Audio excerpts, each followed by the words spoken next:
It might be a familiar progression, transpiring on many worlds. A planet newly formed placidly revolves around its star.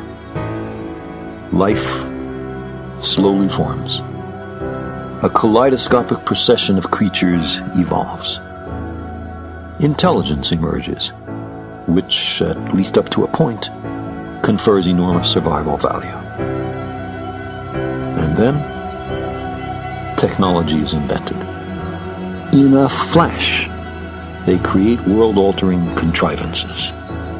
Some planetary civilizations see their way through, place limits on what may and what must not be done, and safely pass through the time of perils. Others, not so lucky or so prudent, perish.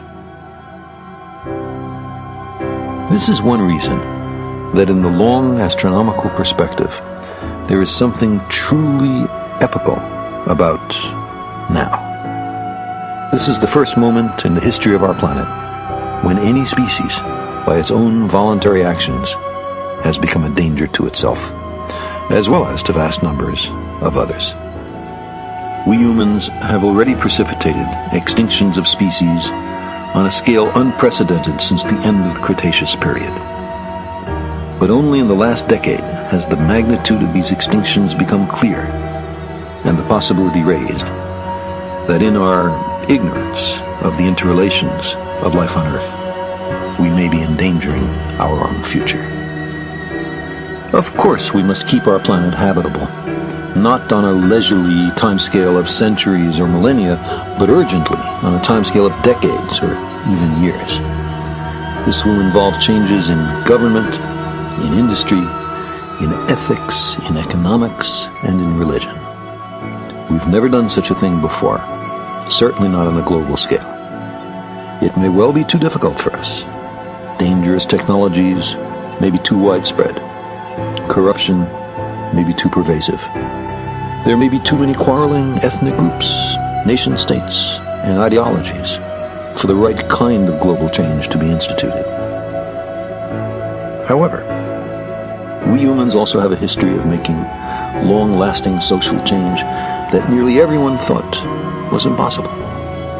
We have often, despite our diversity, despite endemic hatreds, pulled together to face a common enemy. Our leverage on the future is high just now. We seem these days much more willing to recognize the perils before us than we were even a decade ago. The newly recognized dangers threaten all of us equally. No one can say how it will turn out down here. But this is also, we may note, the first time that a species has become able to journey to the planets and the stars. Sailors on a becalmed sea, we sense the stirring of a breeze.